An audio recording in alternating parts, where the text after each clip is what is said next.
18세기 조선. 모든 것이 정해져 있던 시대에 하늘을 보면서 감히 다른 우주를 상상했던 한 남자가 있었습니다. 오늘 우리가 함께 이야기해 볼 사람, 바로 홍대용인데요. 이건 단순한 과학 이야기가 아니에요.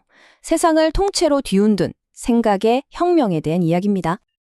자, 이 질문으로 한번 시작해 볼까요? 만약 지구가 모든 것의 중심이 아니라면? 지금 우리에겐 너무나 당연한 사실이잖아요. 근데 이 질문 자체가 세상을 뒤엎을 만큼 위험천만한 생각이었던 시대가 있었다면 어떨까요? 네, 맞습니다. 18세기 조선에서 이 생각은 그냥 호기심 수준이 아니었어요. 기존의 세계관 전체를 부정하는 그야말로 혁명이었습니다. 그리고 그 혁명의 한 가운데에 바로 홍대용이 있었던 거죠. 그럼 먼저 홍대용이 태어나고 살았던 그 세상으로 한번 들어가 보죠. 모든 게 너무나 확실하고 변치 않는 중심이 존재하던 그런 세계였습니다. 당시 조선 사회는요, 수백 년간 이어져 온 전통과 아주 엄격한 위계 질서 위에 세워져 있었어요. 세상 모든 것에는 정해진 자리가 있었죠. 하늘도, 땅도, 그리고 물론 사람까지도요. 그때 사람들이 철석같이 믿었던 진리들은 이런 것들이었어요. 지구는 우주 한가운데 딱 멈춰 있고 해와 달, 별들이 우리 주위를 돈다. 사회적으로는 중국이 세계의 중심이고 사람은 태어날 때부터 신분이 정해져 있다.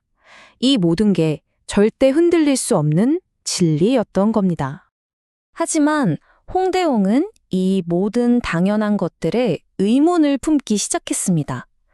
정말 그럴까? 하는 그 작은 의문이 곧 세상을 바꿀 혁신적인 천문학 연구로 이어진 거죠. 이 차이 좀 보세요. 정말 극명하죠? 모두가 지구가 가만히 있다고 믿을 때 홍대용은 지구가 스스로 돈다는 지전설을 주장했습니다. 하늘이 도는 게 아니라 바로 우리가 발 딛고 서 있는 이 땅이 움직인다는 생각. 와, 이건 정말 엄청난 발상의 전환이었습니다.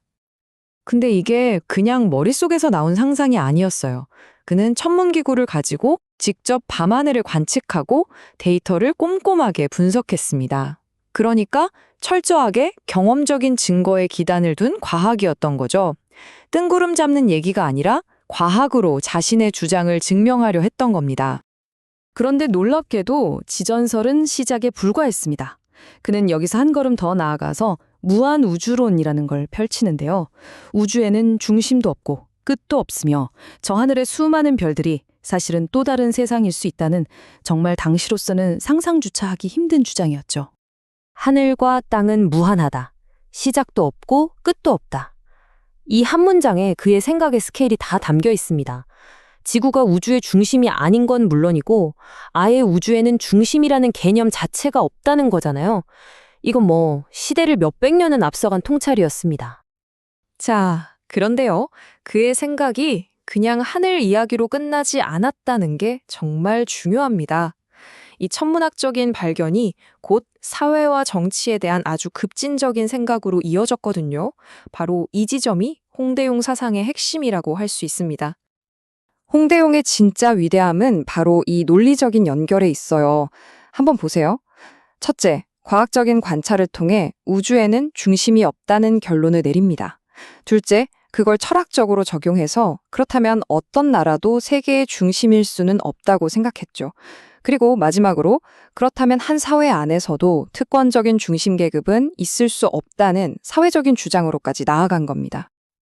그러니까 중국만이 세상의 중심이라는 생각에서 벗어나서 모든 나라는 평등하고 서로에게서 배워야 한다고 주장한 거죠.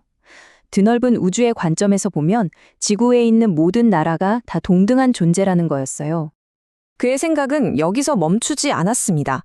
사회 역시 중심이 없어야 한다고 믿었어요. 왕족이나 양반 같은 특정 계층이 아니라 모든 백성이 동등한 기회를 가져야 한다는 거죠. 신분이 아니라 재능에 따라 각자의 역할을 맡고 기술과 상업을 발전시켜서 나라 전체를 부강하게 만드는 것. 이것이 바로 그가 꿈꿨던 새로운 세상의 모습이었습니다. 그럼 홍대용의 이런 놀라운 생각은 그저 한 시대의 외침으로만 끝났을까요? 천만에요. 그의 유산이 오늘날 우리에게까지 어떻게 이어지고 있는지 한번 살펴보겠습니다. 300. 그가 세상을 떠난 지 300년이 넘는 시간이 흘렀지만 그의 생각은 여전히 우리 곁에서 살아 숨쉬면서 수많은 사람들에게 영감을 주고 있습니다. 한때는 이렇게 손으로 직접 쓴 책 속에만 담겨 있던 그의 생각이 지금은 전 세계 사람들이 디지털 기기를 통해 연구하고 있습니다. 시대를 뛰어넘는 생각의 힘이 얼마나 대단한지 보여주는 정말 놀라운 변화 아닌가요? 특히 과학, 기술, 철학을 하나로 꿰뚫어 본 그의 통합적인 사고방식은요, 오늘날 우리가 그렇게 강조하는 스템 교육이 추구하는 가치와 정확히 일치합니다. 단순한 지식 암기가 아니라 경계를 넘나드는 융합적인 사고.